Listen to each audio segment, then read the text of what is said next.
شكرا لمنابر اللي حضرت معنا اليوم في هذه الدورة السابعة لمهرجان مدارس السينما اللي كيقوم بالتنظيم ديالو جمعية بدايات وكلية الآداب والعلوم الإنسانية بجامعة عبد الملك السعدي. وأنا فرحانة أنني نكون دائما حاضرة في هذا المهرجان، أولا لأن أنا كندرس بهذه المدينة، كنعمل الدكتوراه ديالي، وثانيا لأن كنتفرج في أفلام رائعة جدا، كنتلاقى مع مخرجين، كنحضر لي ماستر كلاس، وهذا مهرجان متفرد ولحظة زوينة في مدينة تطوان وفي هذه القاعة الجميلة اللي هي مسرح وسينما ومعلمة ثقافية، يعني سينما إسبانيول، وهذا الكم الهائل من الأفلام من الدول المشاركة، المدارس المشاركة، الشباب والشابات المغاربة والأجانب، يعني في واحد اللحظة كتولي الصورة والصوت والأحاسيس والوثائقي والروائي كله، يعني والفيلم دانيماسيون كلها كتلاقى في لحظة سينمائية، لحظة فرجة. واش غنقول لك، انا كنكون فخوره انني كنتمي لهذا المهرجان، وكنكون فرحانه ملي كنعيش هذه الاجواء لان فيها كثير من الحب وكثير من الشغف بالصوره وبالسينما.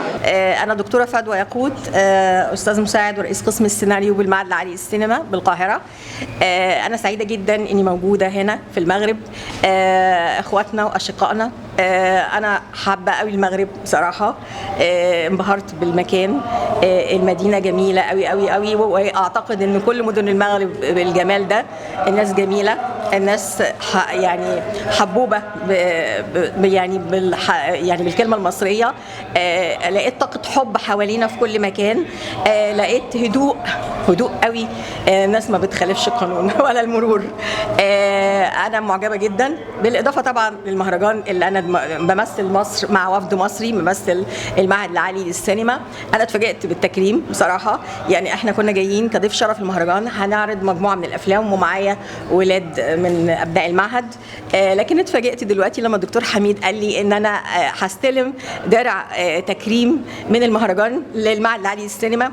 وده مش للمعهد العالي للسينما لوحده، ده للسينما المصريه كلها، وللفيلم المصري اللي انا بفضل ان هو ما يتقالش عليه الفيلم المصري. الفيلم المصري هو الفيلم العربي اللي بيمثلنا كلنا، بيمثل العرب كلهم وبيجمعنا، وكلنا بنحب الفيلم العربي اللي هو الفيلم المصري وبنستمتع بيه. المهرجان فكرته رائعه، فكره مدارس السينما في العالم، وازاي ان احنا كلنا نتجمع ونتفرج على لغه واحده هي لغه السينما، اللغه اللي كلنا بنحبها وبنفهمها، بنتكلمها زي اللغه الام اللي بنحبها. انا اعتقد انه من الاسباب التي دفعتنا الى خلق مهرجان تطوان الدولي لمدارس السينما هو فتح آفاق للشباب المغربي، وخاصة الشباب المتخصص في السينما. تلاحظوا أنه كنستقبلوا هذه السنة أكثر من 30 مدرسة سينمائية، منها المدرسة ديال تطوان، وخاصة على مستوى الدراسات السينمائية والسمعية البصرية.